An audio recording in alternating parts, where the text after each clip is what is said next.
I'm fine. How are you? Okay, thank you. I'm sorry this is the last minute, but I had to rush from another meeting. So Yeah. Sure.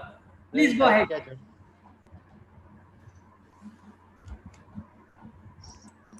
Sir, we will start after 5 minutes.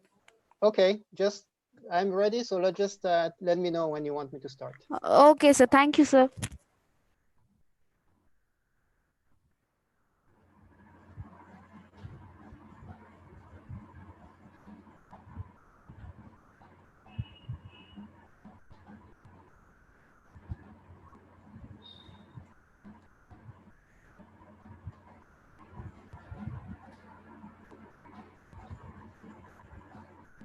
Dr. Rafi? Yes. Yeah, I must felicitate to you.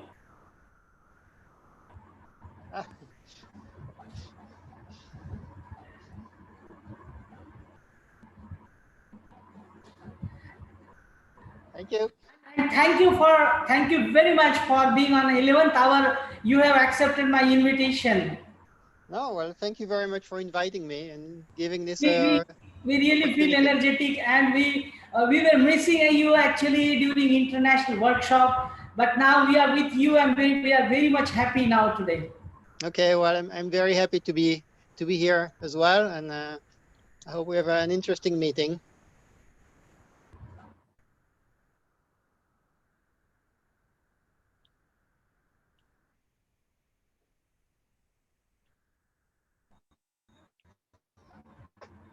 Today, Krishna.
Yes, Skype problem. I am very comfortable.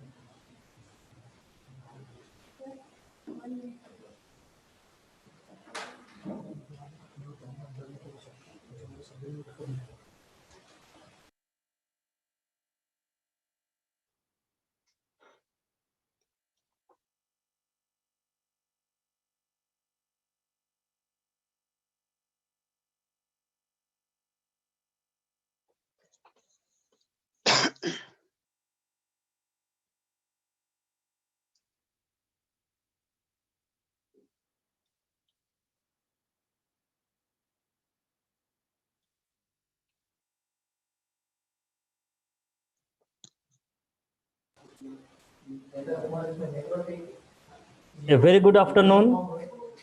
Myself, Dr. Ranjit Chauhan from Department of Agricultural Economics, Parbhani. I welcome to all the dignitaries and participants for international seminar on Digital Technologies for Smart Agriculture, a Futuristic Plan, organized by NAHEP, a Center of Excellence, VNMKV Parbhani, Indian Society of Agronomy, and Indian Society of GPB Parbhani, Vasantrao Naik, Marathwada Krishi Vidyapit Parbhani.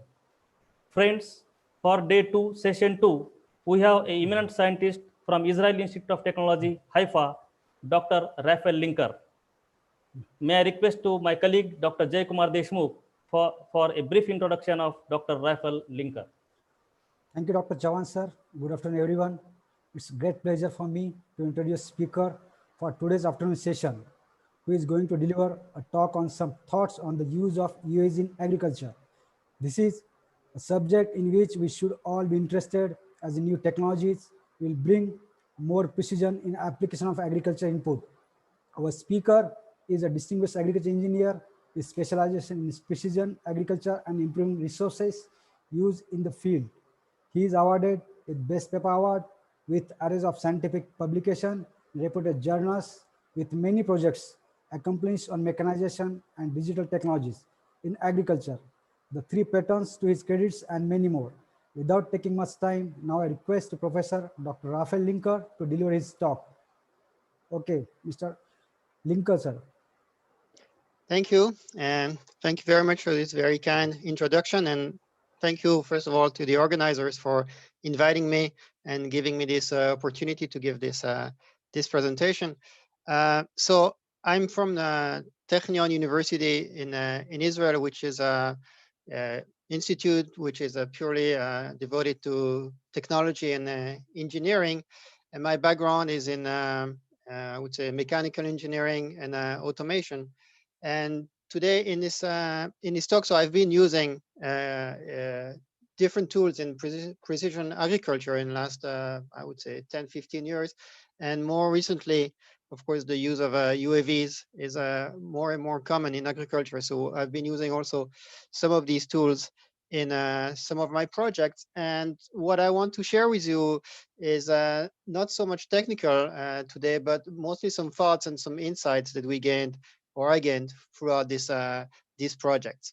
So briefly, I will talk about a little bit about field crops, the use of UAVs in field crops, but very short, because this is very, I think, very common. And of course, I could give a whole talk, but this is my less interesting in my view. I will focus mostly on the use or potential use of UAVs in orchards, which is still much less common. Then I will show an example of maybe some interesting or concept, which is to combine the UAVs with ground vehicles or unmanned ground vehicles. And so we can have some collaboration between ground vehicles and the airborne vehicles. And at the end, a few, I would say, recommendations or insights, limitations about these kind of platforms, because they became they're easily implementable, and so you can jump and just apply them. But there are some serious pitfalls that you have to pay attention to. Otherwise, there is a risk for a lot of mistakes and wrong information. So, as I said, I'll start with field crops very briefly, just to give the full picture. I would say today it's a very well established technology or framework or concept, whatever you want to call it, because you can fly over the crop. You can you can cover the whole field with overlap between the images that you acquire. So you swipe the whole field, and then you can do some offline analysis of the information. It's mostly offline. Sometimes you can also do online, but most of the analysis is done offline. So you can do that, and the restricting factors, the most restricting factors are the spatial resolution that you can achieve versus the covered area. So you can fly high and have a low resolution and cover a large area, or fly lower, and then of course you have a higher resolution, but you have the problem that you cover a small area. And this is together with the flight time of the platform, which is always limited, and it's usually a restricting factor when you have large areas. Then we have the issues of the payload weight, which put some restrictions on the platform, and also something which is not often considered, but the energy requirement for the payload. For instance, if you want to put a high-end thermal imager that requires cooling, that it will require a lot of energy, and somehow that will extra payload weight, or you will drain your energy from your battery, which is used to power the platform itself. So there are always some trade-off and some issues there. One, and this is nothing new, this is, of course, I'm not saying anything new here, something which is maybe not always considered is the time required to post-process the information. So I said most of the time you process the information offline after you complete the flight. But if you have to do a lot of mosaicing and stitching, and you used, I don't know, a thermal or hyperspectral imager, this requires quite a lot of time. And I'm talking sometimes about days, depending, of course, on the size of the area that you covered. But that can, in some cases, introduce a significant lag between the time that you require the information and the time that you have the processed information that you can provide to the farmer or the end user. So in some kind of application, this is actually quite a restrictive factor, not the user platform itself, but just the requirement of the post-processing of the information that you want to create. But as I said, this is, I would say, mostly well known, and there are solutions for all these things mostly today. One of the things that maybe what could be next is to have a more complex flight path, so that you don't simply swipe over the whole field in a predefined manner, but you would also do some real updating of the flight path whenever you find something interesting, because sometimes you cover the whole field, and then you do the processing, and then you realize, oh, there's apparently something that require some closer inspection in specific area of the field, and you have to go back and deploy your drone again. So what we'd want to do, I think, next is to have this done automatically in real time while you're still in the field, and then you would update your flight path in, I would say, real time or close to real time. There are some real challenges there, because you need some full interaction between the flight control and the mission, which are typically things that are defined in a separate system. This is at least historically the way it's done. So we have to somehow convince the drone operators and so on that they need full interaction, and you have to be able to alter your flight path as you go if you think that it's necessary. In order to do that, you'll have to process at least part of the information on board in real time, and this is a major issue.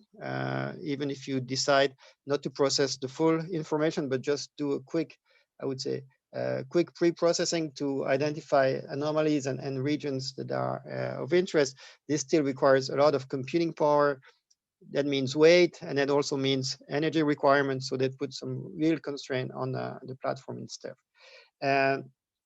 And of course, then you have somehow to ask yourself, how do you recompute the flight path in such a way that's optimal in some sense, especially if the processing itself requires some time. So by the time you realize you want to go back to where you were 5 minutes ago, you're not there anymore. So how do you come back? What is the best way to come back in order not to introduce too many changes and wasted time and so on in your flight path? Just to show you that this is actually something which is done. This is from a company, a small startup here in Israel, growing. Not that I want to, sorry, right? Oops, no, sorry, the video didn't start. Not that I want to somehow recommend this company, but why doesn't it? Okay, all right. I'm sorry, the video doesn't want to start. So I just wanted to show you can go on the website and see this company. This is actually what they did, what they offer as a service. But basically they have the drone that will cover at a higher altitude the whole field, do some pre-processing, and then go to specific locations that were identified. So this is something which is slowly becoming commercial for field crops. Sorry that the video wouldn't start. Now, I won't talk more about field crops because, in my opinion, it's less interesting. There are more solutions available there. So I just want to focus now on the use of UAVs in orchards. So, of course, you could do what is done with field crops. So flying over the crop, as you can see here, this is the kind of information or the kind of images that you would acquire. And in fact, I believe there is very little information in this kind of images because most of the interesting things are happening within the tree, within the canopy. If you're talking about fruit detection or disease detection and so on, by looking simply at the top crown of the tree, you see very little of the interesting parts.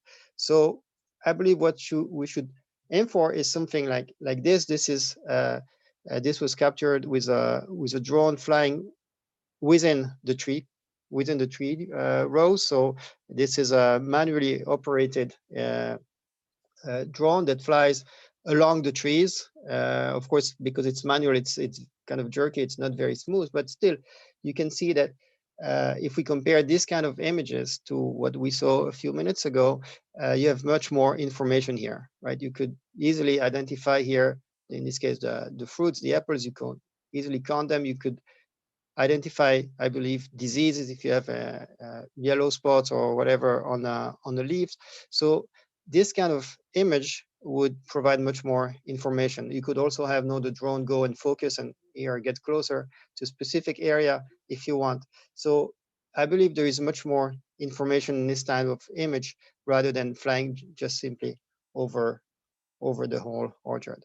Now, of course, there are many issues because this is what it looks like in the orchard. So you can see this is a not very large but not very small UAV. The space here between the trees is, I believe, 6 meters, and then the canopy itself would close about 1.5 meter on each side. So you remain with about 3 meters for flying. That's very little space. Of course, it depends on the size of the UAV itself. But if you have a very small one, you'll have a very small payload and limited flight time. So again, the same issue that I mentioned before. So the point is that you have very little room for mistakes, for maneuvering in this kind of environment.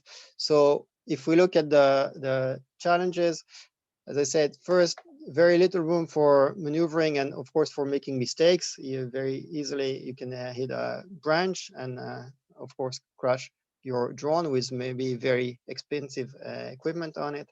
And then the fact that the orchard can be very, very diverse. I mean, these are different orchard. This is I think an apple with a fairly large trees, and you can see here vineyard. This is something which maybe to us, I mean, it's easy to identify where we should proceed and where there is room for flying the drone. But if we want to have an autonomous system, then this is very different than this. I mean, we have completely different working environments.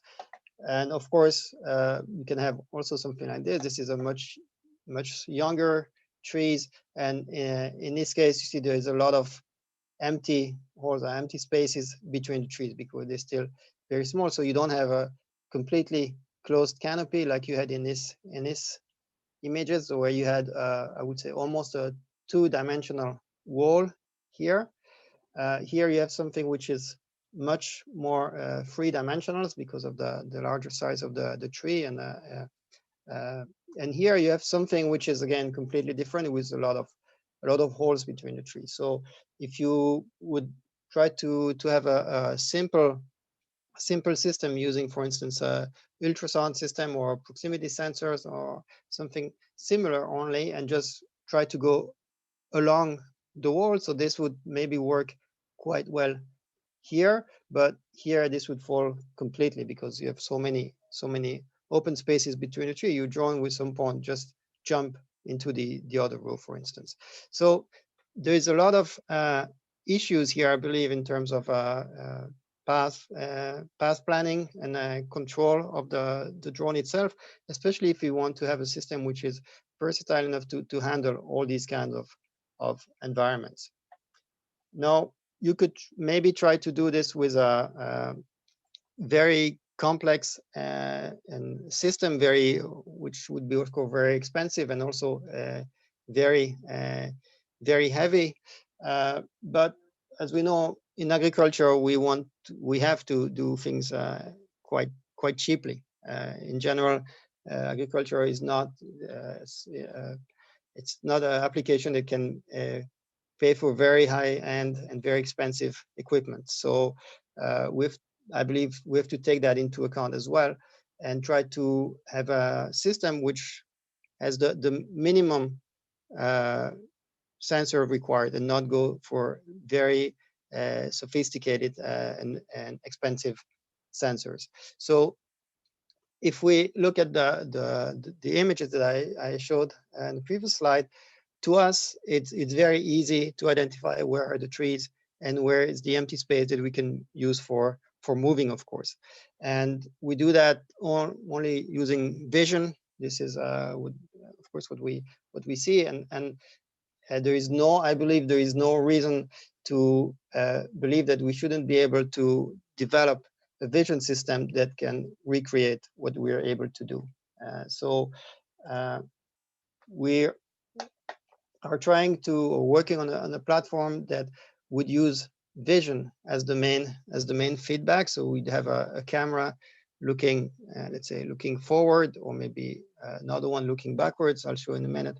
That would be the main sensing unit. So the main measurement used for the navigation, and on top of which maybe you can use some additional sensors which are small, for instance, ultrasonic sensor, which are today commonly installed on the drones anyway.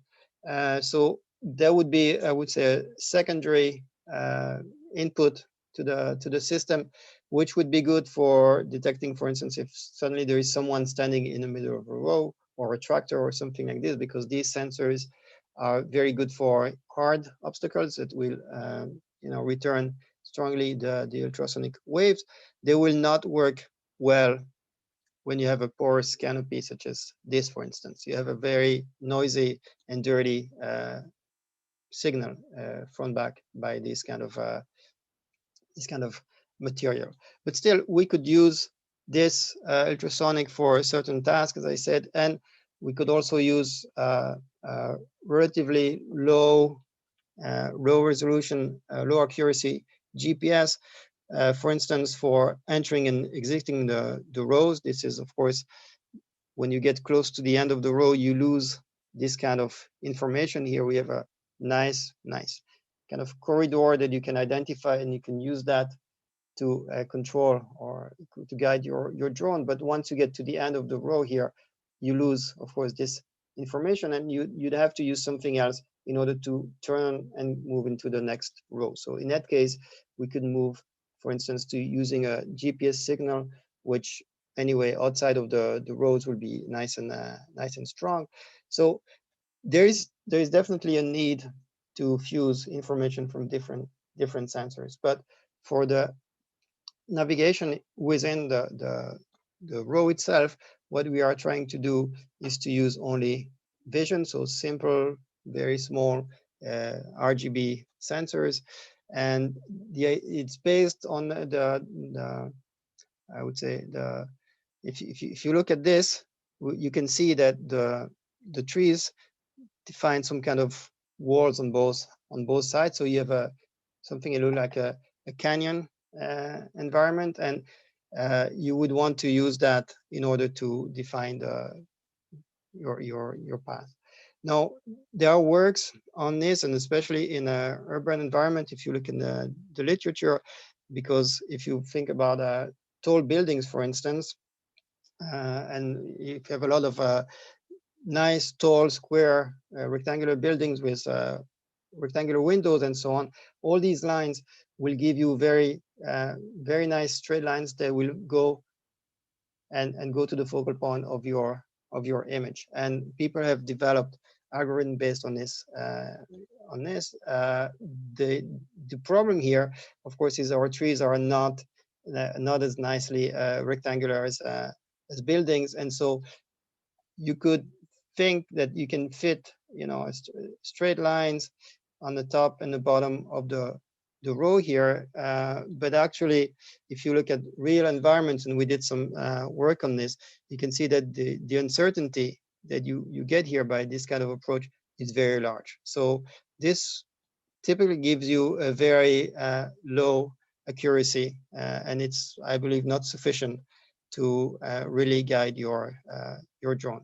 This kind of approach, you can see it's very sensitive to how you would fit these lines. The terrain here is not completely flat, so that's why you don't have a single line. So where do you define here the focus of these series of line is almost anywhere around here. So it's very poor accuracy.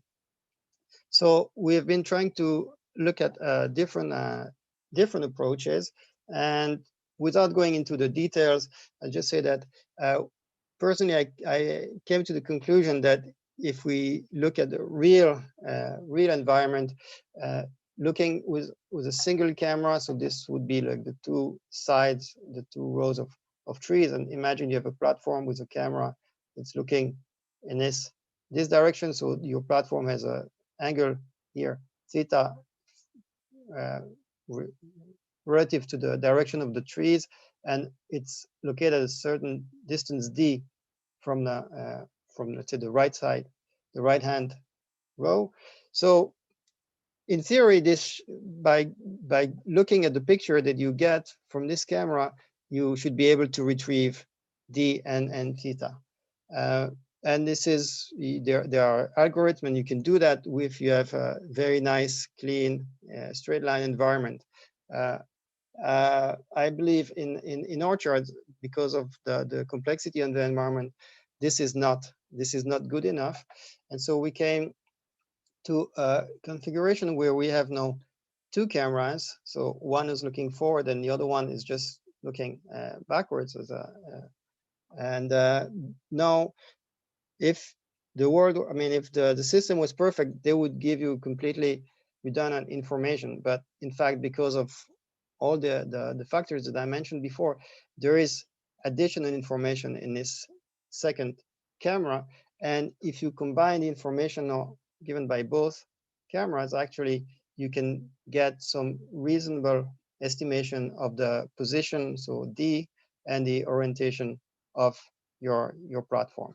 When I say suitable accuracy, it means it should be enough in order to control, so that you could close the control loop and have some some video servo control of your platform. So just to show you, this is what it would look like.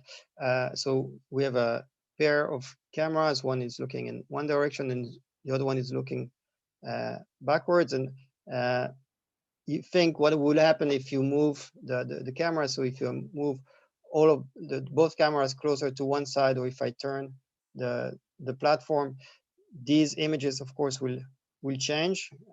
And the change that you identify in these images and the location of, where this starts and this starts, will give you actually enough information to retrieve the theta and the D. So the relative position of the platform and its angle relative to the directions of the trees. So there are some issues about how to do the image analysis. Just very briefly here, we used a kind of a grid that we superimpose. We classified each pixel here as a triangle as part of the canopy or not. These are the green and the red triangles here. And then you combine the information that you retrieve from both images and build some relationship between the number of green dots on the left and right and where they are in both images, and you can from there identify or estimate the relative angle and the relative position of the platform. And these are some results. So on the x-axis here, you have the real, as well as we can measure angle of the platform, and here is the estimated angle, and you can see that we have a very nice close to one-to-one relationship. So the model is able to identify with a RMSE of about 1.5 degree, and the same thing for the position. So here we have the real position relative to the right-hand side row and the estimated position, and you can see that in this case we have an accuracy of about 0.1 meter. Of course, it's not perfect, and this should be enlarged to include more environments than what I'm showing here. But I believe, as a concept, this is something which is workable. And we checked this accuracy in terms of feedback control to see if these kind of errors would be acceptable for controlling the drone. We did this only by simulation so far, but so we have some model of the UAV dynamics and the low-level control, and then we have simulated measurements based on what I showed before. So from the position of the UAV, we can generate what would the cameras see, and then based on that, estimate the position and the orientation, use that as our feedback signal for controlling the heading reference, or the angle, and the position relative to the row, assuming that we have a constant forward velocity. So the idea here would be that we want to keep our drone flying, let's say, in the middle of the row at constant forward velocity. And we devised, controllers that would do that, just to show that we convince ourselves that this should work. You can see here some results. So this is the heading. So the heading of the platform. So the angle relative to the direction of the tree, and you see we remain within, I don't know, half a degree. And here the distance from the center of the row. So we want to be in the center of the row, which is 0 here, and we remain most of the time within 5, let's say 7 centimeters from the center, which I believe would be acceptable for the kind of application that we have in mind. Okay, this is ongoing work. I just want to say that we're not the only ones working on this, and actually, if you look in the literature, you'll find here recent works. This is from last year, reviewed paper with a similar system to what I described, with very nice results. Here you have 2 conference papers which also developed kind of a similar approach, similar system, and with a similar approach. So there is definitely a lot of interesting research activity going on in this field at the moment. Okay, so I believe if it's doable, and in the near future we'll see platforms that can, I would say, monitor autonomously the orchards by flying within the tree rows, looking sideways. And once you can look sideways, you can think of identifying, as I said before, diseases, counting fruit, counting flowers. There could be a lot of potential applications. You can even try to look for nutrient deficiency, maybe based on the color of the leaves or whatever. I believe once we'll have the platform, it will open up a lot of potential applications for people who are working in orchards. Okay, so I'll move on now to present another concept, another idea, which is the collaboration between a drone and a fleet of ground vehicles. And this was the work of my graduate students, Aviata Edlerman. We looked in the literature, and we were focusing on vineyards and orchards. And looking at what people developed in terms of autonomous platforms, this is one of many works. I won't go into the details, but what we see here, that kind of a big, heavy, expensive platforms, in this case with a stereo camera and a GPS. We have here another platform with RTK, DGPS, and 3D rangefinders, which are very expensive equipment. Another work where they use, here you can see a laser rangefinder, infrared sensors, 2 cameras, GPS, and so on. These platforms tend to be quite big and expensive. The big is not such a big, I would say it's not a big issue, but the fact that they are expensive, here if MU, RTK, and so on, these platforms are too, I believe, are too expensive, or they can be too expensive, or you could maybe have one platform like this, but a farmer wouldn't be able to have a number of such platforms, and a platform such as this, which is quite small, wouldn't be able to cover a large area. So there is some problem here between what you can achieve with one single platform, which is very, very expensive. So we wanted to check a different concept, which is based on a fleet of very small, and I would say not smart, I don't want to say stupid, but not smart vehicles compared to what we saw in the previous works that were very sophisticated vehicles with a lot of computing powers and sensors and so on.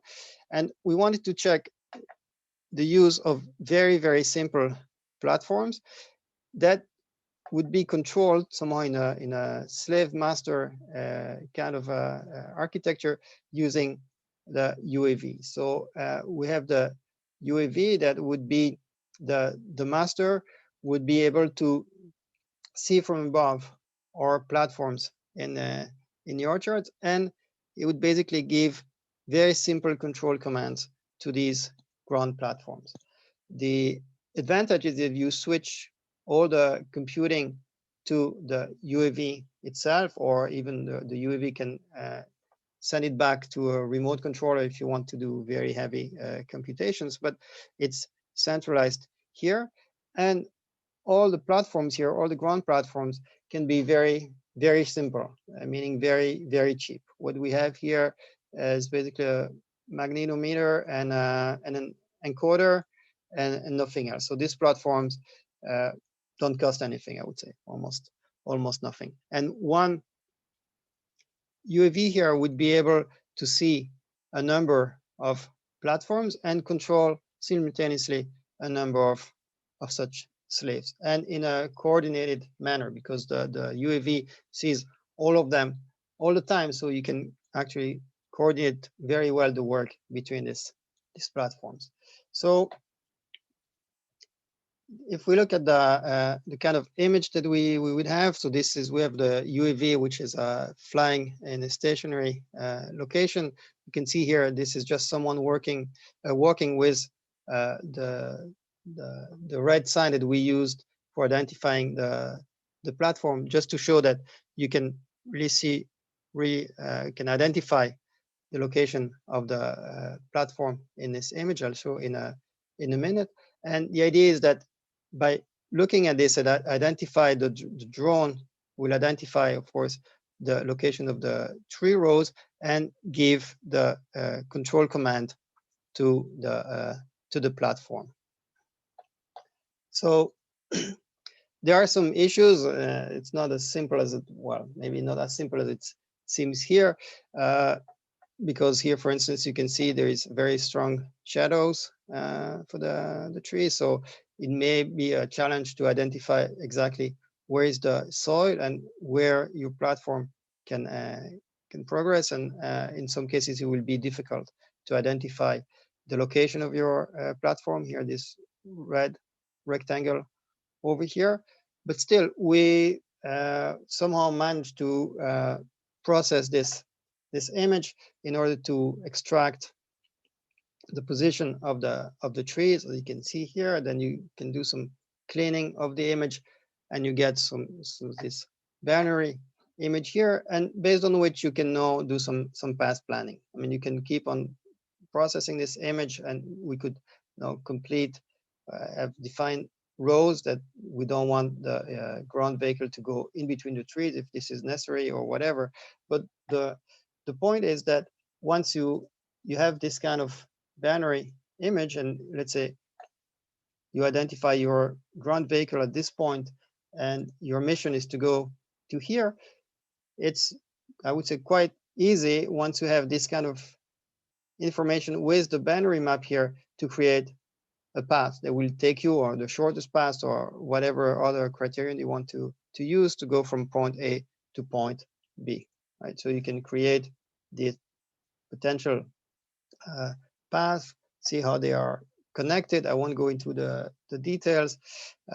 You create waypoints, and based on that, you can send, no, okay, I am at this location. I will tell my ground vehicle to head for this waypoint over here, and the drone continuously, every 10 seconds, 30 seconds, whatever you want, will take a new image, see now where is the ground vehicle compared to where it was supposed to be on its way to this point, and make whatever corrections are necessary. So all the computation, all the control algorithm is on the UAV itself, and every few tenths of seconds you send a very simple command to the ground vehicle. You say, okay, keep on going straight at such and such speeds, or turn 5 degrees and go at this speed, and so on, until you get the next command, or until there is no next command after 15 seconds, then, or 30 seconds, you stop because we lost communication or something similar. So the control algorithm is very simple. So on the ground vehicle, you don't need any computing power, or nothing. You don't even need to be very accurate, because you close the loop continuously using the images from the UAV. So you will go, of course, a little bit, but the UAV will see that you're veering not too much to the right, and it will bring you back to the trajectory. I'll show in a minute. So I won't go into the details, but this is just to show that it's very simple logic. So you don't need some very complex algorithm. And these are some results we controlled here, in this case, 2 ground platforms. So this is the control of ground platform 1. The dashed line here, this is the desired position in X and Y axis. And here the solid line is what we achieved. So of course it's not perfect, and we're not talking about an accuracy of a few centimeters. Sometimes it's 10, 20 centimeters from where you would want to be, but you can see that it's fairly good. So it would depend on the kind of application. I mean, if you're looking for centimeter kind of accuracy, that this would not be sufficient. But if you're willing to live with, I would say, 20, 30 centimeters accuracy relative to your trajectory here, then this is definitely something that will work. We see here with platform 1, this is the same with platform 2 in a different area of the orchard, but which is still within the frame of the camera. So what the camera sees, and you can see we have very similar results. And you can use that also, of course, not just to go within the 3 rows, but you can use that for turning, exiting the row, and the UAV can guide the ground platform to exit some row, turn around, and go back in, enter a next row, for instance. So this is something that maybe should be considered in future works as a concept. So to have one master system that can control a fleet of slaves that can be then very, very cheap. And it's a major advantage when you have small systems. Each one will cover a smaller part of the field or of the orchard, but they will work in a cooperative manner, and they can achieve a task which in a cheaper way than what you would have with a very large expensive ground platforms that will require a lot of equipment in order to be able to navigate autonomously in the orchard. Okay, so to finish, as I said, I want to share with you some pitfalls and limitations of the use of UAVs as a platform, and especially looking at the vision system. So you can easily get very nice maps. You can order some company that will come with to you, and they will have a automated flight path over your field, take images, and give you a very nice map, which is based on a mosaic of all the images that were acquired. Now, I think you have to be careful when you look at the end product, and you have to double check what was really done. You have to check. If you're looking for low resolution, it's not such a big issue. But if you have some application that require very high resolution, then you have to really check that there is no problem of alignments, and there were no artifacts included at the mosaicing stage. I will show here what can happen. This is a olive orchard, if I remember correctly. We have here this is a NDVI, a high resolution image, and here we indicated the symbols themselves are not so important, different treatments, but the position of the trees based on very. This is what you get after doing all the georeferencing and everything. So this is where you believe your trees really are. Okay, if we enlarge a section of this image here, so you can see that it's not so bad. I mean, the lighter here lines, of course, are the trees themselves.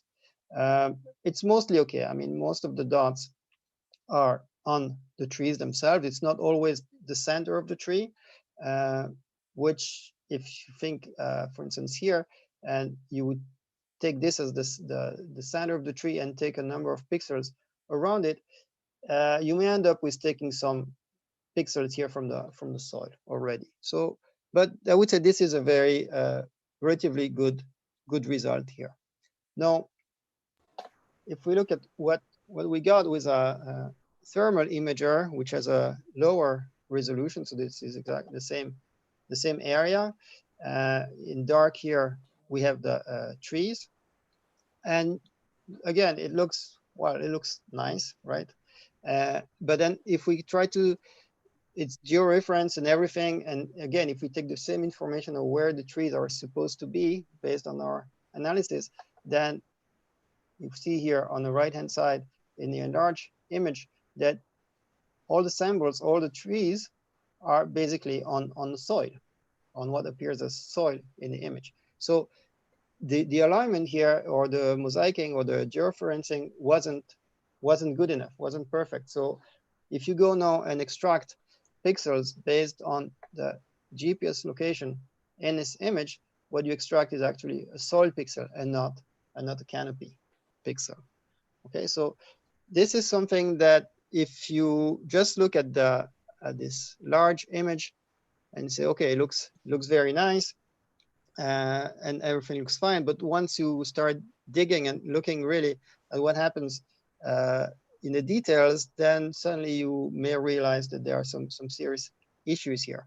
And it's especially important when if we want to combine the information of this kind of image with the previous one, which were different resolutions, then we'll end up with, I wouldn't say garbage, but something which is very close to garbage, because there is no, it's not possible to superimpose the images, because the pixels, the locations don't really coincide. And this is a result of the processing pipeline that wasn't right.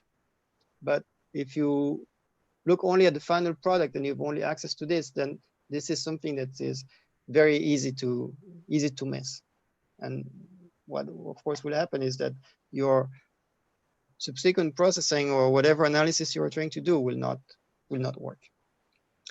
So I don't want to go here into details. We try to develop some approach that would correct this kind of artifacts automatically, because you can go and move now your sampling point manually on the images. But if you have a lot of images with lots of trees, of course, this is not something which is doable. So you would have to have something that would apply some correction automatically. So we developed something, but it's not as simple as it seems. That the end result was kind of okay, but we had some artifacts, as you can see, these black pixels here where the interpolation didn't work and so on. So without going into the details, just something to keep in mind that this is not as trivial as it seems. And the danger is that you have a lot of, well, I would maybe a lot. You have companies that will, you know, promise miracles, and they will give you a product and somehow certify then it's fine and everything is fine, but you shouldn't actually believe them. Now I want to show another issue which I believe is very important and related to the use of cheap thermal cameras. This is the work that was done by my colleague Yafit Cohen at the Agricultural Research Organization, and she allowed me to use this data, and I'm very thankful for that.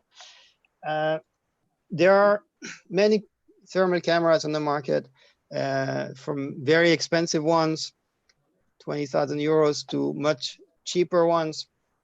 There's even cheaper than this. This is not really the low end, but already much cheaper. If you look at the specifications, so in terms of resolutions, they're pretty similar. If you look at the sensitivity based on the spreadsheet of the manufacturer, they're basically the same. Well, the expensive high-end one is supposed to be to give you absolute temperature, so they also specify the accuracy here. In terms of weight, well, the big scientific camera is much heavier, which of course has some impact on afterwards on the kind of platform you can use. So if you look at these two systems and you can look at the price difference, you may ask yourself, well, why go for such an expensive system, which is, you know, same sensitivity, it's 5 times as heavy and 5 times as expensive. So maybe I probably don't need it. We can go and use this much simpler camera. Now, there are some serious issues here. These are the two cameras. So we just did some comparative study looking at the same areas with the two cameras. So what we saw, this is the cheaper one, and I'm not showing here the names to badmouth the company or the specific equipment, just because I think this is something generic that you'll find whenever you compare a high end with a much cheaper thermal camera. So what you can see first here, this is an orchard. You can see the trees, and looks nice, like what you would expect from a thermal image. We have even here temperature scale on the right, but you can see some vignetting here, clear vignetting effect indicated here by these black lines here. So you have some distortions of the image, which is due to the optic, most probably, which is something that you can see also in very cheap RGB or visible cameras in the very visible range, but it's much more common on cheap thermal cameras. So that's a first issue, but okay, let's say that we would concentrate on this central part of the image. We could still live with that. Okay, we lose some edges information, but maybe it's not so critical. Now, we looked at this area here, which was irrigated uniformly, and the trees were uniform and everything. And you can see here the temperature difference between the temperature of this tree and this one. We had temperature difference. It's not real temperature, but you know, 5 degrees, which is not real in this orchard. What happened is, what we see clearly is a gradient in the image itself. So there is some gradient on the sensors due to we don't know what, it doesn't matter at this point, but what you see is that there is clear non-uniformity of the image itself. Another issue that we saw, we took another image. This is still with the same camera. So focus on this area here. And then the temperature here is 52 degrees. And then we took another image. This is the timestamp. So you can see there is 1 second difference between the two images. And now the image here, the average image of this area is 40 degrees.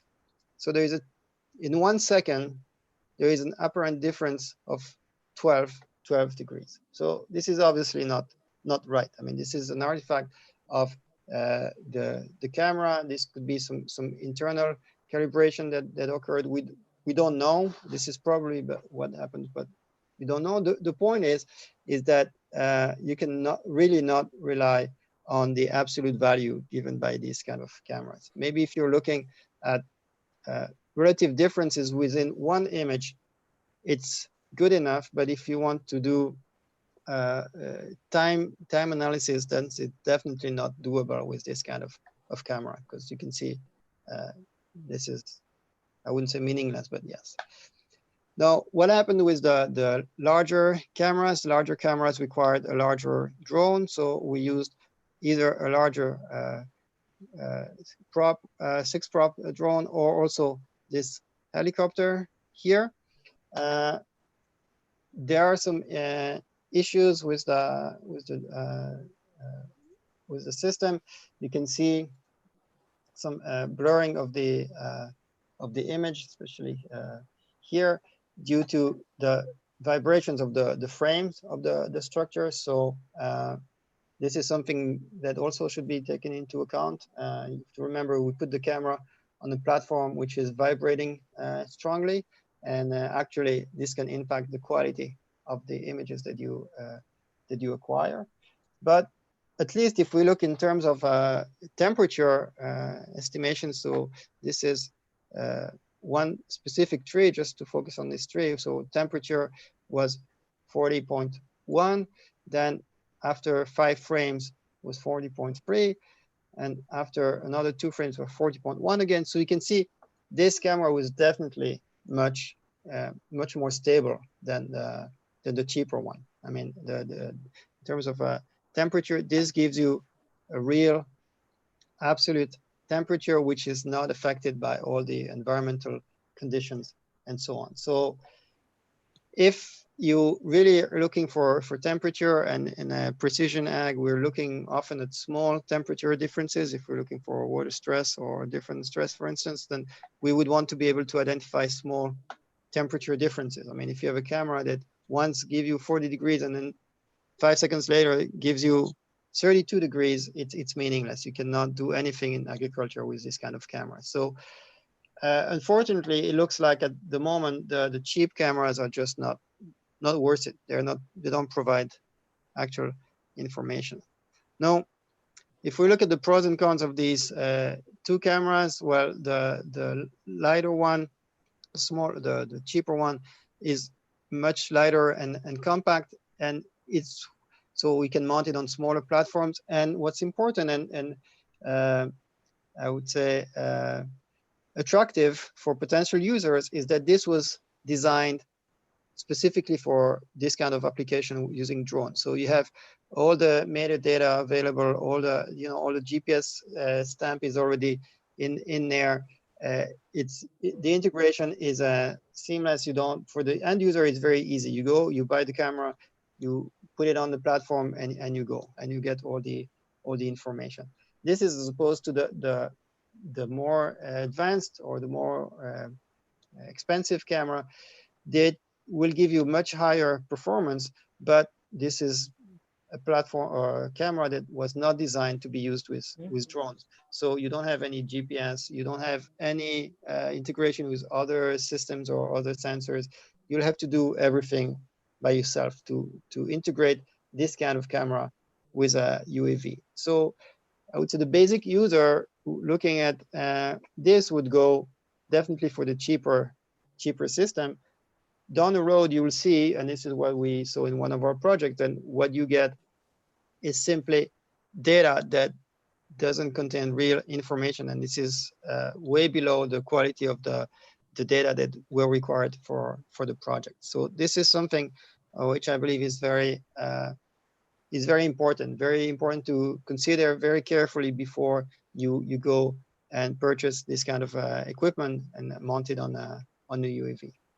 And it goes both ways, because if you realize that you'll need a larger thermal camera, for instance, it means it will be heavier. You will need a larger UAV. So it's the decision on which UAV to purchase or to operate goes together with the camera that you will need. So these are closely connected, I would say, decisions. This is again another area to an orchard here. I just want to show quickly. Is just focusing on these two trees. If you have the good, I would say, expensive camera, the difference between these two trees here was 0.3 degrees, and the same trees within a few minutes difference, according to the cheaper camera, give you a difference of 2 degrees, which again is not true. This is just due to the low accuracy and low performance of the camera itself. Okay, so I would say this is something very important to consider. So to conclude, I would say really have to be careful. I wouldn't say that these kind of cameras are as useless, but you have to be very aware of the limitations. Okay, so this is something that is important to take into account, especially because it's easy to miss this, because at the end you will get a very nice, pretty colorful map. Everything will look fine, but in terms of research, and if we want to do some real scientific work, then basically very quickly you realize that you don't have any real information that you can use there. I didn't talk about this, but this is also very important to always have calibration targets or calibrated targets within the frames, both for temperature, but not only temperature, also for, as I mentioned before, alignment, and to double check that everything is okay. Because if you don't have these targets, you'll assume that everything is okay, and maybe it is mostly of the time, but it's not all the time. So I believe it's just very important to always double check despite the extra work, but this something really needed, especially if you used off-the-shelf softwares, because some of them were designed for much lower resolution or lower requirement in terms of the alignment that we need. If you're looking for centimeter kind of accuracy, once you stitch your images, some of the commercial softwares, they were not developed for this kind of performance. So again, you may end up with some bad surprise when you simply apply this without double checking. Okay, so I think I reached the end of my time slot anyway. So thank you very much for your attention. And of course, you have my email somewhere, and you can also look for my website if you have any questions, recommendations, whatever. I'll be very happy afterwards to interact. Thank you very much. So thank you very much, Dr. Linker, sir, for such an informative and a very elaborative lecture on use of unmanned air vehicles. Now the session is open for the questions. If any participant has query, please raise your hands and ask the questions. I think Dr. H.R. Ramani is having some doubts, so he may ask the question. Please, Mr. Ramani.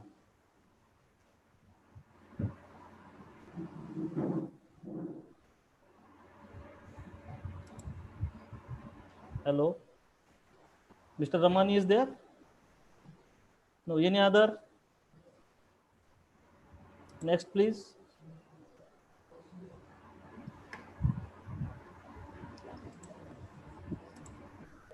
Dr. Shinde, sir. Yeah, thank you, Dr. Raphael. We were here in 2015. You might be knowing Professor George Smoot. We were Yes. together. Yes, I remember. This was the meeting where we saw different robots, and we had a very nice meeting with Dr. George Smoot, who is Nobel Prize winner, and he agreed with some of the discussions that we can go ahead for the agricultural robots as well. And we thought that this discussion will be continued with you, because we missed to have a continuation of our research activity. Now we have a project, National Agriculture Higher Education project. With this project, you will be co-principal investigator for this project to work from Israel. We are also associating with Erasmus, European Commission, Erasmus projects. So there are various types of opportunities for us. We are also begin with some robot and drone combination hybrid kind of design prepared. We are prepared the models. We will be very soon fabricate those models wherein a drone can become robot and robot can become drone. So UAV, I'm talking about drone. We call UAV as a drone. So UAV can become a robot, and the robot can also work like a UAV. So this hybrid combination and the hybrid design, we are fortunate to have our team in NAHEP Center. We have started working, because there are some things as a multiple axis of motion. In case of robot, we can avail the same thing by just adding one end effector arm to the UAV for certain difficult task, and that we are identifying.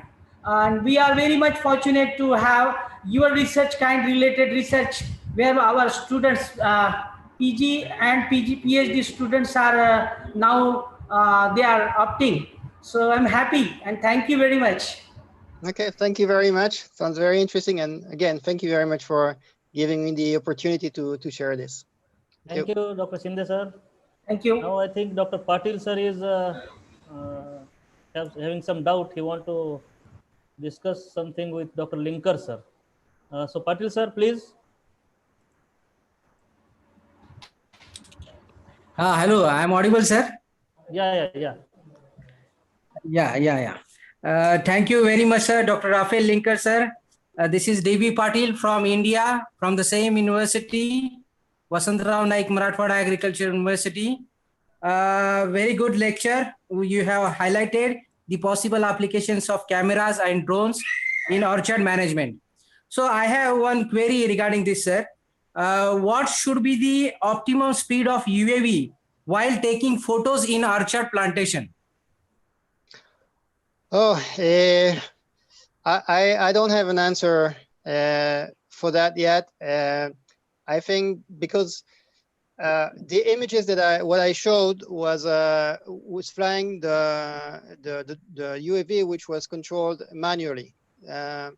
So it's very difficult because you have these obstacles and so on. So it was moving very slowly. But as I would say, a human operator, it's also very difficult to control the speed accurately.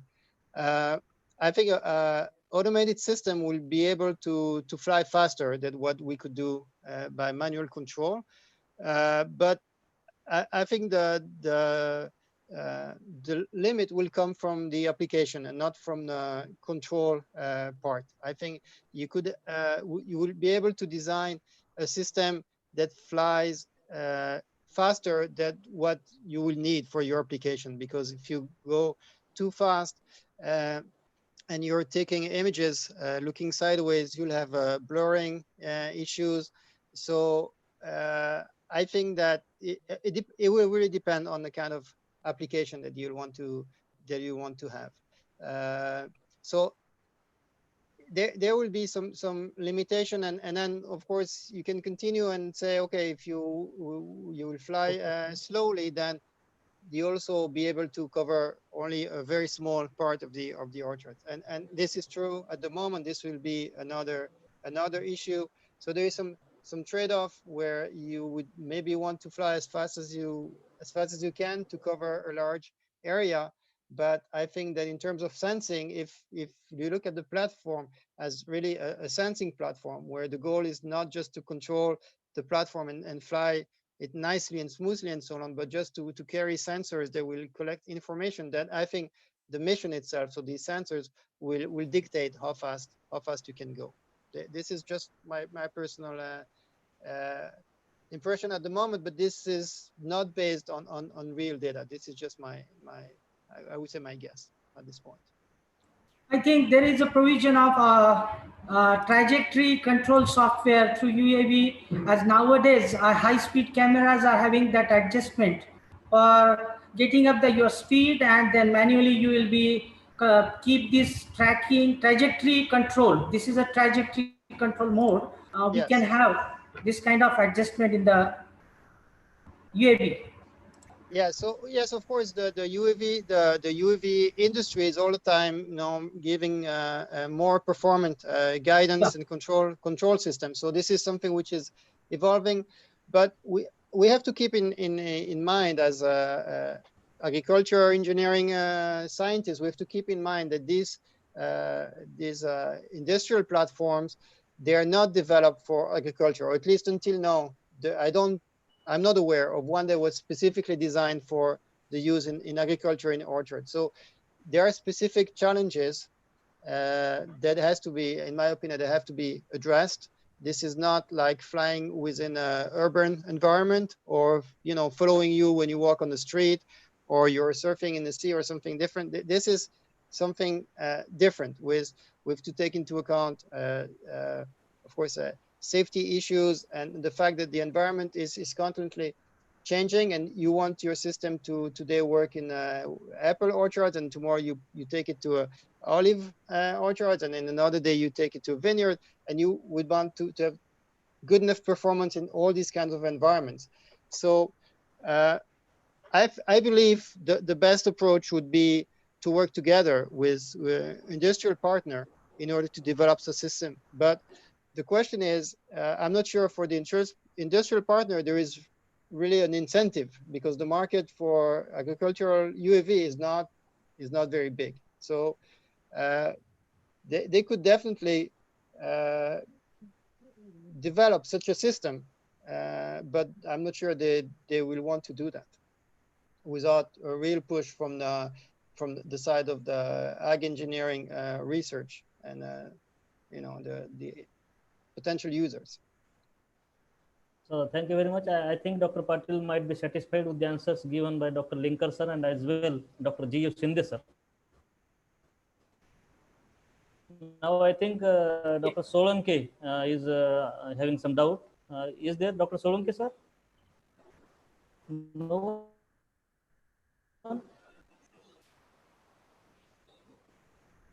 Okay, thank you very much. I am very much thankful to Dr. Rafael Linkar sir for accepting the invitation for this particular international conference on behalf of the family of Vasantrao Naik Marathwada Agricultural University, Parbhani, Maharashtra, and the NAHEP Center, the Indian Society of Agronomy, the Indian Society of GPB, chapter Parbhani. We are really thankful to you for such an informative, elaborative lecture for the use of unmanned aerial vehicles. The lecture was so good with the graphs, pictorials. Really, everything is enlightened by this lecture, and definitely this insight was very good for every participant. I am very much thankful to him. I am also thankful to the supporting persons, those who have supported to make successful this organization, today's session 2 organization. And thank you very much. Thank you to all. Thank you. One announcement. Yeah. One announcement for all. We have a vnmkv.org.in as a portal for all those participants who can put their chat. The chat box questions will be relayed, and the chat box questions will be also transferred to Dr. Professor Rafael Linkar, and will be in continuation with that. We will be have a interactive session in near future. I'm really fortunate to invite Dr. Professor Raphael Linker to our campus, and he will be more interactive in due course of development time for 2 years to continue with the interactive sessions, video conferencing, and he will physically come and visit our center. So on behalf of our Honorable Vice Chancellor, Dr. Ashok Dhawan, on behalf of Director of Instruction and Dean, Dr. D.N. Gokhale, on behalf of Director of Extension, Dr. D.V. Devsarkar sir, I'm very much thankful to you for being with us, and very nice presentation on 11th hour. So thanks a lot. Thanks a lot, Professor Raphael Linker. We welcome you. Thank you. Okay. Thank you very much.